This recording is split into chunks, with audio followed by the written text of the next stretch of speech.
Study IQ IAS, अब तैयारी हुई अफोर्डेबल। नमस्कार दोस्तों देश के अंदर आपने देखा होगा कि काफी ज्यादा डिबेट रहता है जॉब्स को लेकर, एम्प्लॉयमेंट को लेकर। यहां पर जिनके पास नौकरी नहीं है, जो लोग नौकरी की तलाश में हैं, उनका काफी हद तक आरोप रहता है कि सरकार जो है वो विफल रही है, जॉब्स क्रिएट नहीं कर पा रही है। कुछ लोगों का कहना है कि नहीं, यहां पर जॉब्स क्रिएट हो रहे हैं। खैर, मैं आपको एक चीज बता दूं कि देश में, स्पेशली भारत में, आप देखोगे इस डिबेट को सॉल्व करना बहुत मुश्किल है, क्योंकि किसी भी डिबेट में अगर हम देखें तो डेटा बहुत इंपॉर्टेंट होता है, और देश में ना तो सरकार ना तो कोई प्राइवेट एजेंसी सही तरीके से कंप्लीट जो डेटा होता है वो हमारे पास नहीं रख पाती, और इसीलिए अलग अलग रिपोर्ट्स के ऊपर हमें निर्भर रहना पड़ता है। अभी क्या हुआ है कि एक नया रिपोर्ट आया है SBI का। जी हां, स्टेट बैंक ऑफ इंडिया का उनका एक रिसर्च विंग है, उनके द्वारा कुछ रिपोर्ट वगैरह जारी किया जाता है। उन्होंने बताया है कि पिछले 4 सालों में 2020 से लेकर, फाइनेंशियल ईयर 2020 से लेकर 2023 तक का अगर आप देखोगे तो 5.2 करोड़, लगभग 52 मिलियन जो नए फॉर्मल जॉब्स हैं वो क्रिएट हुए हैं। लेकिन इसमें कितना सच्चाई है, क्या रिपोर्ट में बोला गया है, किस आधार पर बोला गया है, वो सारी चीजें मैं आपको बताने वाला हूं इस वीडियो के अंदर। चलिए आगे बढ़ते हैं, लेकिन उससे पहले ध्यान रखिएगा, आप में से जो भी लोग यूपीएससी का एग्जाम देने वाले हैं, कोई कोर्स लेना चाहते हैं, तो स्टडी IQ आपको ऑफर कर रहा है बेस्ट बैचेस, क्योंकि हम तीनों लैंग्वेजेस में, that is pure English, pure Hindi या फिर इंग्लिश अगर आप लेना चाहते हो, और इसके अंदर मैं आपको बता दूं प्रीलिम्स से लेकर इंटरव्यू तक, प्रीलिम्स, मेंस, इंटरव्यू, सब कुछ की तैयारी आपको इसी बैच में मिलेगी। आपको कुछ भी और लेने की आवश्यकता नहीं है। कमेंट सेक्शन में लिंक दिया है, वहां पर जाइए, यूज करिए कोड अंकित लाइव। ये कोड इस्तेमाल करने से आपको मैक्सिमम डिस्काउंट मिलता है और आप एनरोल करा पाते हैं, चाहे 2024 हो 2025 हो, कोई भी ले सकते हैं। और इसके अलावा अगर आप MCQs अटेम्प्ट करना चाहते हैं तो मेरे इंस्टा पेज पर जाइए, वहां पर स्टोरीज में जितने भी MCQs हैं उसको आप अटेम्प्ट कर पाएंगे।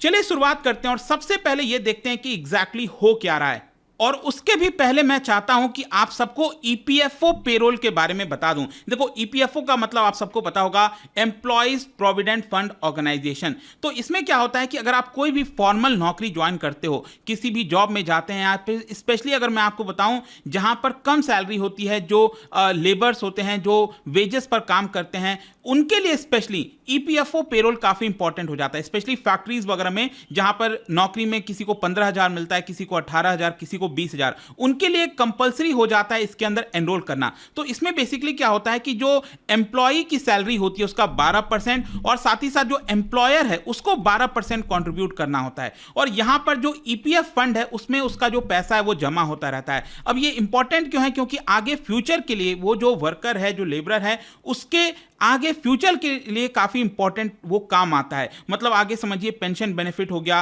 अचानक से उसकी मृत्यु हो गई तो फैमिली के लिए पेंशन, इंश्योरेंस बेनिफिट, काफी कुछ इसके अंदर मिलता है। और EPFO का जो पूरा सब कुछ है, वो जो फंड है, वो देखा जाता है बाय 1952 एक्ट के तहत। तो एक्चुअली क्या हुआ था, जैसा कि मैं आपको कह रहा था कि कोई भी हमारे पास स्पेसिफिक क्लियर डेटा नहीं होता। इसी की वजह से क्या किया, सरकार ने 2018 से यहां पर फॉर्मल सेक्टर के अंदर, ध्यान रखिएगा मैं फॉर्मल सेक्टर की बात कर रहा हूं, उसके अंदर यहां पर जो लोग एनरोल करते हैं उनका जो डेटा है वो पब्लिश करना स्टार्ट कर दिया। अब आप समझिए, मान लो अगर कोई नए पर्सन को जॉब मिल रहा है और वो EPFO पेरोल के अंदर एनरोल कर रहा है, अपने आप को EPFO के अंदर डाल रहा है, तो इसका मतलब क्या हुआ, उसको नौकरी मिली है तभी वो डाल रहा है। हाँ, या एक चीज और भी हो सकता है कि मान लो ऑलरेडी किसी की नौकरी थी, वो EPFO के अंदर एनरोल था, उसने अपनी नौकरी छोड़ दी और उसने यहां पर दूसरी नौकरी ज्वाइन कर ली। तो कई बार डेटा यहां पर गलत भी हो जाते हैं, वो मैं आपको आगे बताऊंगा। लेकिन आप देख सकते हैं बेसिकली यहां पर 3 मेजर चीज है जिसके अंदर जो वर्कर है वो सब्सक्राइब करता है और इसके माध्यम से ये डेटा हम ले पाते हैं।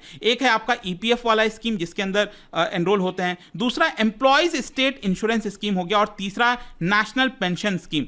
इसमें भी लोग अपने आप को एनरोल करते हैं। अब इसको लेकर भी डिबेट है, ओल्ड NPS, न्यू NPS, मैं उसमें नहीं जाऊंगा। लेकिन अभी हुआ क्या है मैं आपको बताता हूं। देखो, स्टेट बैंक ऑफ इंडिया का एक लेटेस्ट रिपोर्ट आया है जिसका नाम है EcoRap। उसके अंदर बताया गया है कि EPFO वाला जो डेटा है और जो NPS वाला डेटा है, इन दोनों को अगर हम मिला दें तो भारत में 52 मिलियन फॉर्मल जॉब्स ये पिछले 4 साल में क्रिएट हुए हैं। मतलब 2020 से लेकर 2023 के बीच में आप देखोगे तो ये 52 मिलियन, मतलब 5.2 करोड़ जॉब्स क्रिएट हुए हैं। अब 5.2 करोड़ में कितना EPF सब्सक्राइबर हैं और कितना NPS वाले सब्सक्राइबर हैं? तो EPF सब्सक्राइबर लगभग 48.6 मिलियन है, मतलब 4.86 करोड़, और जो NPS सब्सक्राइबर हैं वो हैं लगभग 30.1 मिलियन के आसपास, मतलब 31 लाख के आसपास। तो ये टोटल मिलाकर आपका हो जा रहा है 52 मिलियन, मतलब 5.2 करोड़।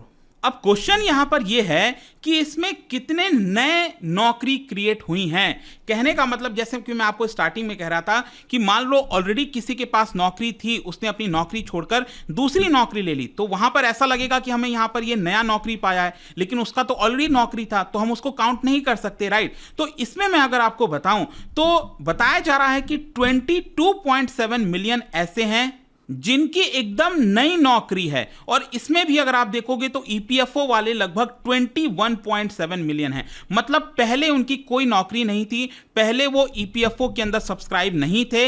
यहां पर ये जो 22.7 मिलियन है, मतलब 2.2 करोड़ नौकरियां ऐसी हैं जो कि नई हैं, मतलब कि यहां पर पहले उनके पास नौकरी नहीं थी। तो ये जो डेटा है वो इंपॉर्टेंट हो जाता है। तो एक तरह से आप कह सकते हो पिछले 4 साल में 2.2 करोड़ नई नौकरियां जनरेट हुई हैं, और बाकी के जो लोग हैं, मतलब इसमें से बाकी का ये जो 5.2 करोड़ मैंने आपको बताया, इसमें ऑलरेडी उनके पास नौकरी थी। तो एक तरह से हमें इस वाले डेटा के ऊपर ज्यादा फोकस करना चाहिए। अब क्वेश्चन ये है कि अभी करंट के फाइनेंशियल ईयर में क्या हो रहा है। ये जो रिपोर्ट पब्लिश किया गया है उसमें काफी कुछ बताया गया है कि करंट फाइनेंशियल ईयर में और भी चीजें बेटर होने वाली हैं, क्योंकि 2023-24 के, मतलब ये जो करंट फाइनेंशियल ईयर चल रहा है, इसके पहले 3 महीने में 4.4 million net new EPF subscribers जुड़े हैं, जिसमें से जो फर्स्ट पेरोल वाले हैं, जिनकी पहली नौकरी है, वो है 1.92 मिलियन के आसपास। मतलब इसी तरह से अगर चलता रहा, मतलब 3-3 महीने का अगर हम टोटल 4 देखें, मतलब आपको पता है 4 क्वार्टर होते हैं टोटल मिलाकर पूरे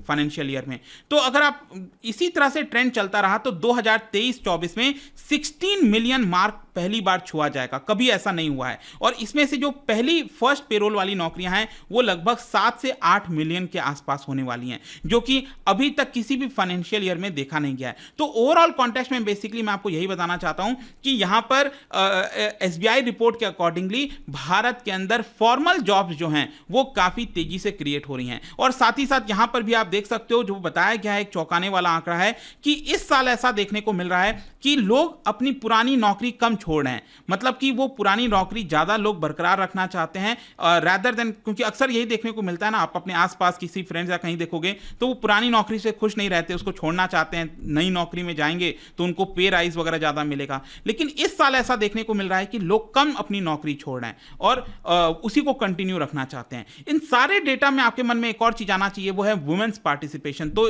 ये जितना भी मैंने आपको डेटा बताया 5.2 करोड़, इसमें से वुमेन एम्प्लॉयमेंट कितना है, इसमें से 27% शेयर बताया जा रहा है वुमेन का है। और साथ ही साथ इसके अंदर रिपोर्ट के अंदर यह बोला गया है कि हमें ये जो जेंडर गैप है उसको और बेटर करने की जरूरत है। ऑल्दो ये बेटर हुआ है, पहले ये 20% से भी नीचे होता था, लेकिन ये अब 27% पहुंच गया है। तो यहां पर यह बोला जा रहा है, स्पेशली जो बैंक सखीज होती हैं, आपने देखा होगा रूरल एरियाज वगैरह में bank sakhis as a banking correspondent के तौर पर अपॉइंट किए जाते हैं। तो यहां पर यह बोला जा रहा है कि जो नेशनल रूरल लाइवलीहुड मिशन के तहत बैंक सखीज को यहां पर अपॉइंट किया जाता है, उनको भी इसके अंदर काउंट कर लेना चाहिए, ताकि जो वुमेन वर्कफोर्स है उसको हम थोड़ा सा बढ़ा सकें। और साथ ही साथ ये भी बोला गया है कि जितने भी बैंकिंग करस्पॉन्डेंट्स होते हैं उसमें महिलाओं का पार्टिसिपेशन कम से कम 30% कर देना चाहिए, स्पेशली उन एरियाज में जहां पर जो बैंकिंग वगैरह में महिलाएं पार्टिसिपेट कम करती हैं। तो जब यहां पर ज़्यादा से ज़्यादा बैंक सखीज होंगी,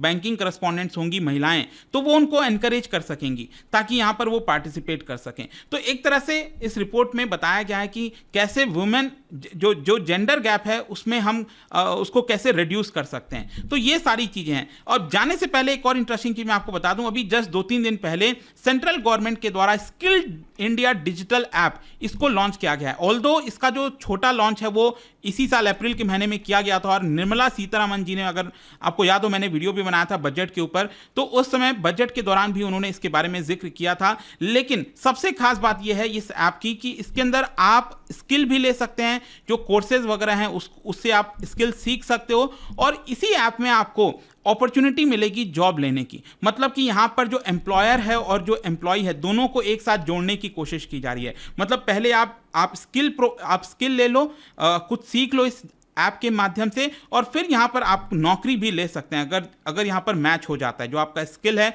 और जो एम्प्लॉयर का रिक्वायरमेंट है। और ये जो ऐप है दोस्तों मैं आपको बता दूं, it has been developed by National Skill Development Corporation. ठीक है, तो आई होप कि आपको समझ में आया होगा। अब आपका क्या सोचना है इसको लेकर। देखिए, एम्प्लॉयमेंट को लेकर तो अक्सर चर्चा होती है और होनी भी चाहिए, बहुत ज़्यादा जरूरी है। लेकिन हमें एक और चीज़ समझना है कि अक्सर मैंने देखा है जो बच्चे हैं वो गवर्नमेंट जॉब्स जो हो गया उसके पीछे, देखिए गवर्नमेंट जॉब्स होना चाहिए जितना सरकार जो है वो अनाउंस करती है ये सीट है उसको सही टाइम पर। यूपीएससी का जो एग्जाम है वो तो चलो समझ में आता है, सही समय पर हो जाता है, लेकिन बाकी के जो कहीं ना कहीं जो गवर्नमेंट नौकरियां सरकार अनाउंसमेंट करती है उसमें बहुत डिले आता है। हम सब देखते हैं ट्विटर पर कई जगह कैंपेन चलता है। लेकिन कहीं ना कहीं मैं ये भी कहना चाहूंगा आपको पूरी तरह से गवर्नमेंट जॉब्स के ऊपर निर्भर नहीं रहना है। आपको ज़्यादा से ज़्यादा स्किल कलेक्ट करने की कोशिश करनी है और प्राइवेट सेक्टर में भी, क्योंकि जितने भी कैंडिडेट्स हैं ऑब्वियस सी बात है कि सभी को नौकरी नहीं मिल सकती, इट इज़ नॉट पॉसिबल। तो आपको तैयार रहना है प्राइवेट सेक्टर के लिए भी। तो ये आपको जाने से पहले एक इंटरेस्टिंग क्वेश्चन है, क्या बता सकते हो which of the following is a major form of livelihood for Indians as it account for greater than 50% of the total workforce. मतलब भारत में जो मेजर फॉर्म ऑफ लाइवलीहुड है इनमें से कौन सा है, क्योंकि 50% से ज़्यादा लोग उसी के ऊपर निर्भर रहते हैं। इसका राइट आंसर आप सबको पता है, मेरे इंस्टाग्राम पर तो मिलेगा ही, वहाँ पर अगर आप नहीं हो कोई बात नहीं, टेलीग्राम से ले सकते हैं इसका सही उत्तर। मैं कई सारे जो MCQs हैं वो यहाँ पर स्टोरीज में डालता रहता हूँ। बाकी अगर आपको PDF चाहिए तो टेलीग्राम पर आइए, अलग अलग सोशल मीडिया पर आप जुड़ पाओगे। और जैसा मैंने आपको बताया UPSC की अगर आप तैयारी करो, just use the code Ankit live to get maximum discount. And I hope की वीडियो आपको पसंद आया होगा। मिलता हूँ आपसे next time, till then thank you very much, see you soon. Study IQ IAS, अब तैयारी हुई अफोर्डेबल।